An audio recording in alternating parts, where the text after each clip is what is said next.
नमस्ते दोस्तों, स्वागत है आपका एक और इम्पोर्टेंट और आई ओपनिंग वीडियो में।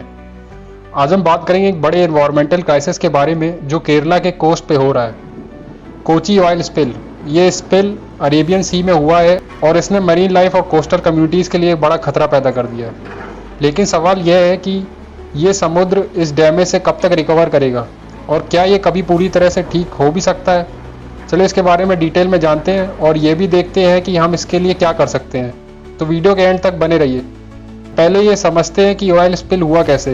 25 मई 2025 को एक Liberian flagged cargo ship MSC Elsa 3 जो दुबई से कोची आ रहा था, एलापोजा के पास लगभग 38 नॉटिकल माइल दूर डूब गया।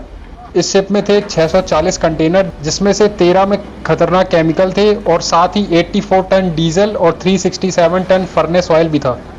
ये फर्नेस ऑयल एक हैवी स्टिकी फ्यूल है जो शिप्स और फैक्ट्रीज में यूज होता है और जब ये समुद्र में लीक होता है तो बहुत मुश्किल से क्लीन हो पाता है।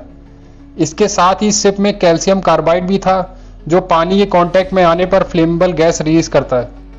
ये स्पिल अभी मानसून सीजन के टाइम हुआ है जब मरीन लाइफ ब्रीडिंग के लिए सेंसिटिव होती हैं, तो ये एक बड़ा एनवायरमेंटल डिजास्टर बन सकता है।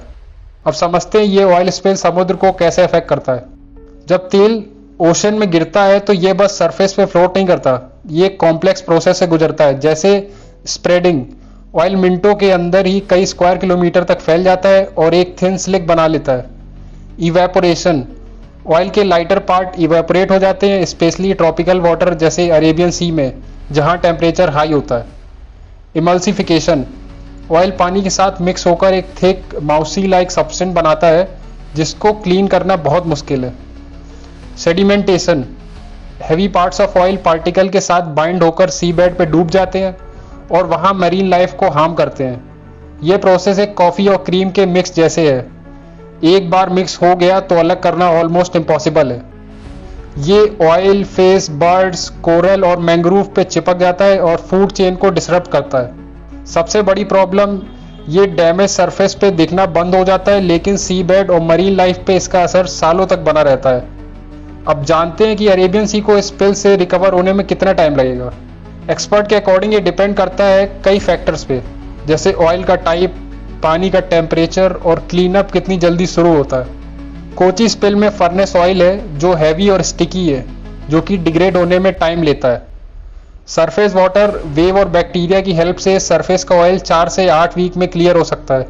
सी बेड और coastal sediments, toxic residues 6 month से लेकर 1 साल या उससे ज़्यादा तक रह सकते हैं। मैंग्रोव्स और कोरल जोन्स, इनको फुली रिकवर होने में 3 से 10 साल लग सकते हैं अगर डैमेज को ज़्यादा हुआ है तो।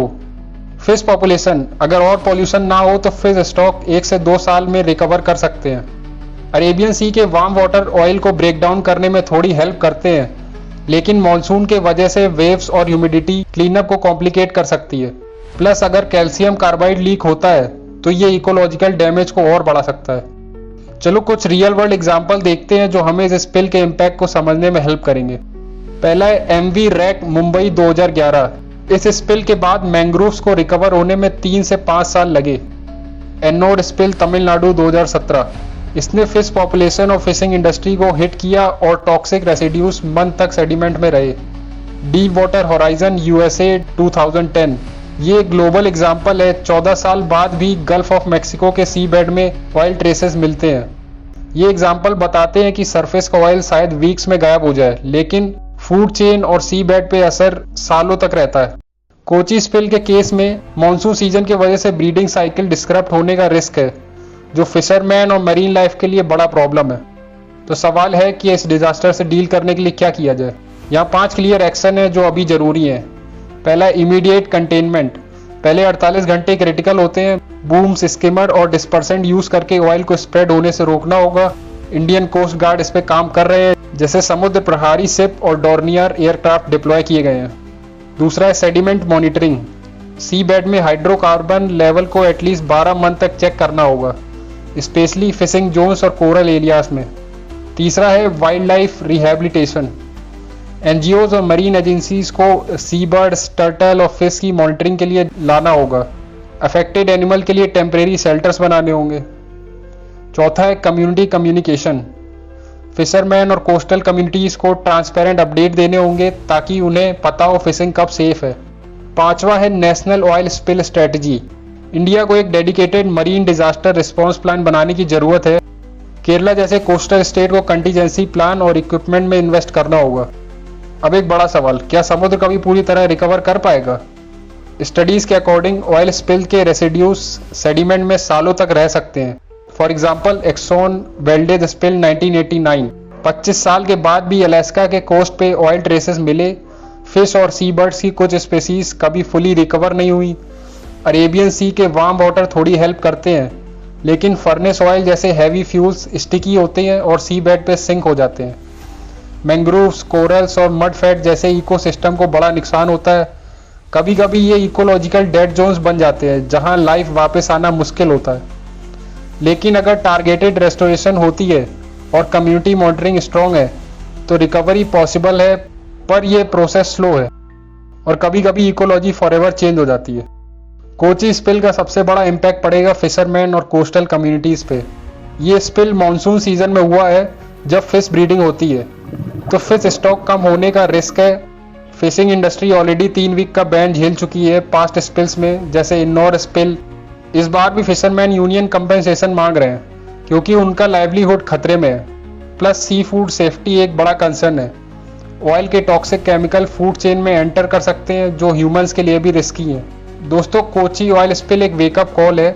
सरफेस पे ऑयल शायद 4-6 वीक में गायब हो जाए, लेकिन सी बेड, मैंग्रोव्स और फिश पॉपुलेशन को रिकवर होने में सालों लग सकते हैं। ये सिर्फ केरला का इशू नहीं है, ये हम सबकी रिस्पॉन्सिबिलिटी है कि हम अपने ओशन को प्रोटेक्ट करें। तो आप इसमें कंट्रीब्यूट कर सकते हैं थ्रू अवेयरनेस। इस वीडियो को शेयर करो और अपने दोस्तों को बताओ ऑयल स्पिल के लॉन्ग टर्म इम्पैक्ट के बारे में। सपोर्ट लोकल एफर्ट्स, एनजीओ और क्लीनअप ड्राइव्स को सपोर्ट करो। डिमांड अकाउंटेबिलिटी, गवर्नमेंट और कंपनी से ट्रांसपेरेंट अपडेट और बेटर डिजास्टर प्लान के लिए पुश करो। अगर हम अब एक्शन नहीं लेंगे तो हमारे समुद्र और उस पर डिपेंड करने वाली कम्युनिटीज़ का फ्यूचर खतरे में है। तो ये था full analysis of Kochi oil spill. और अगर ये आपको वीडियो हेल्पफुल लगी हो तो लाइक करो, शेयर करो और कमेंट में बताएं कि आप इसके बारे में क्या सोचते हैं। मिलते हैं नेक्स्ट वीडियो में, तब तक जय हिंद।